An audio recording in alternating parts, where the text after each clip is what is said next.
America और Iran के बीच परमाणु कार्यक्रम प्रतिबंधों को लेकर जारी चेतावनी अब एक बेहद आक्रामक मोड़ पर आ चुकी है और डोनाल्ड ट्रंप ने ईरान को अंतिम चेतावनी देते हुए कहा कि समय तेजी से निकल रहा है और ईरान जल्द समझौता करे वरना उसके पास कुछ नहीं बचेगा। और इस बीच ईरानी मीडिया फोर्सेस न्यूज के हवाले से दावा किया गया कि वाशिंगटन में शांति प्रक्रिया के लिए 5 कड़ी शर्तें रखी गई और इन शर्तों के मुताबिक अमेरिका ईरान को युद्ध का कोई मुआवजा नहीं देगा और ईरान को अपना 400 किलोग्राम समृद्ध और यूरेनियम अमेरिका के हवाले करना होगा और देश में सिर्फ एक ही परमाणु सेंटर चालू रखने की इजाज़त होगी। और इसके अलावा अमेरिका ईरान की फ्रिज संपत्तियों में से महज 25% रकम ही जारी करने के लिए पक्ष में और दूसरी तरफ भड़के ईरान ने पीछे हटने से साफ इनकार कर दिया और ईरानी राष्ट्रपति मसूद पज़ेश्कियान ने अमेरिका और इजराइल पर देश को आर्थिक अस्थिर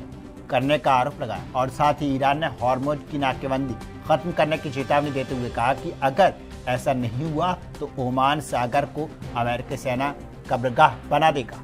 और फिलहाल दोनों तरफ से आधिकारिक पुष्टि का इंतजार है, लेकिन इस तल्खी से खाड़ी देशों में युद्ध का खतरा और गहरा गया है।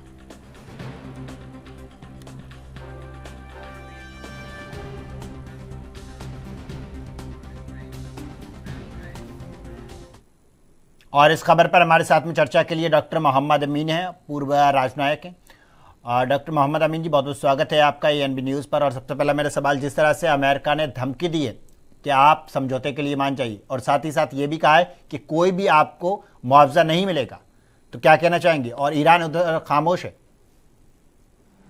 देखिए, इससे पहले भी ईरान ने इस बात को कहा है कि हम उनकी किसी शर्तों को मानने को तैयार नहीं जब तक कि वो हमारी शर्तें नहीं मानते। उन्होंने 5 पॉइंट एजेंडा पहले से ही दिया हुआ है कि हमारे देश की जो क्षति हुई है या नुकसान हुआ है उसकी भरपाई करेंगे और हमारे जो पर बैन लगा हुआ है, अंतर्राष्ट्रीय स्तर पे बैन लगा रखा है, वो बैन को खोलेंगे। नंबर 3 को लिख के देंगे कि हम भविष्य में कभी नहीं ईरान पे वार करेंगे। अब इस तरह की चीजें हैं वो मानने को तैयार नहीं है और इस बात को उन्होंने कहा था कि हम 5 इयर्स के लिए अपना जो एटॉमिक प्लान है उसको हम सस्पेंड कर देंगे।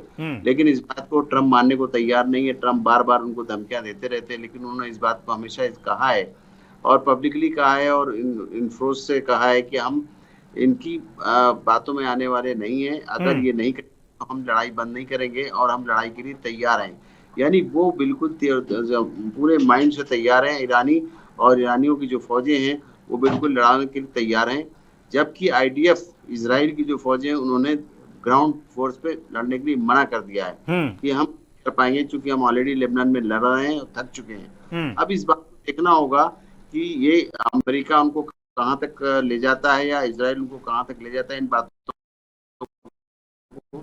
और आपने देखा कि आज ही आपने बताया इस बात को कि 5 दिन के लिए, 1 हफ्ते के लिए और इन्होंने सीज़फायर को बढ़ा दिया है। यानी पता यह है कि चाइना भी कहते हैं, लेकिन चाइना में भी इनकी बात नहीं बनी, क्योंकि उन्होंने चाइना पे जोर डालने की कोशिश की थी कि उनके साथ आ जाए और आकर ये जो फार्मेसी स्टेट है उसको फ्री खोलने का रास्ता तय।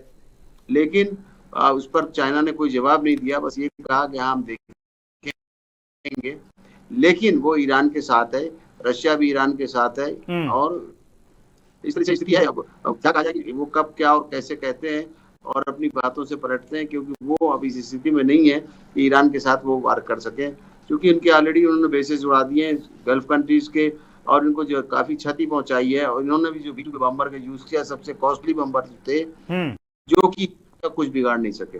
अच्छा मोहम्मद अमीन जी, आप किस तरह से देखते हैं, अगर बात करें अमेरिकी राष्ट्रपति डोनाल्ड ट्रंप की, तो इनकी विचारधारा किस तरह की है? क्योंकि लगातार जब से हमने देखा ये युद्ध शुरू हुआ 28 फरवरी से और अब तक उनके बयान हर हफ्ते बदलते रहते हैं, हर दूसरे दिन तीसरे दिन अलग अलग तरह के बयान आते रहते हैं। देखिए, पहली बार भी जब ये बने थे राष्ट्रपति तो उनका बड़ा मजाक बनाया गया था, इनके बड़े मीम बने थे और लोगों ने देखा था कि इनके ऊपर बड़ी बड़ी किताबें लिख देंगी झूठ बोलने के ऊपर और बड़े बड़े इनके वीडियोस बने। तो ये झूठ इतना बोलते हैं, इनको कोई यकीन नहीं कर सकता, क्योंकि मुझे नहीं समझता है कि अंतर्राष्ट्रीय स्तर पे दुनिया का टॉप मोस्ट प्रेसिडेंट है कंट्री का और वो इस बार बार स्टेटमेंट बदलता रहता है कि मॉर्निंग में कुछ, दोपहर में कुछ और इवनिंग में कुछ। ये स्टेटमेंट बदलना एक अच्छी बात नहीं है, लेकिन उन्होंने अपना विश्वास जनता के लिए अंतर्राष्ट्रीय स्तर पर खो दिया है और उनकी बात को कोई यकीन करने को तैयार नहीं, चाहे अमेरिका के लोग, बाहर के लोग हों। अच्छा, जिस तरह से अमेरिका की जो शर्तें हैं कि आप यूरेनियम हमें दे दीजिएगा और सारा उस पर प्रतिबंध लगा दीजिएगा, क्या अमेरिका अगर इस तरह से करता है, कोई भी देश अगर अपने घर में, एक एग्जाम्पल के तौर पे आप ले लीजिएगा, कोई अपने घर में कुछ भी बनाता खाता है तो एक तरह से दूसरे व्यक्ति अगर कहता है कि आप क्यों कर रहे हो, तो ये तो गलत हो गया। तो अगर इस तरह की हम बात करें तो अंतर्राष्ट्रीय अदालत में इस तरह का भी कोई कानून है कि आप अपने घर में, आप अपने मुल्क में इस तरह की चीजें नहीं कर सकते? देखिए, इंटरनेशनल लॉ तो ये मानते नहीं है और अपने देश के जो सुप्रीम कोर्ट है उसको भी ये मानते नहीं है। जो उन्होंने क्या, वो अंतर्राष्ट्रीय नियमों का उल्लंघन था और उन्होंने समझकर धोखा इनको ये हुआ कि हम ईरान के साथ कर लेंगे और सक्सेसफुल हो जाएंगे। लेकिन के साथ जो ताकतें लगी हैं, रशिया ने साफ कर दिया है कि यूरेनियम हम ले लेंगे। अगर आपको खतरा है ईरान से तो यूरेनियम को जो है रूस ले लेगा, उसमें क्या दिक्कत?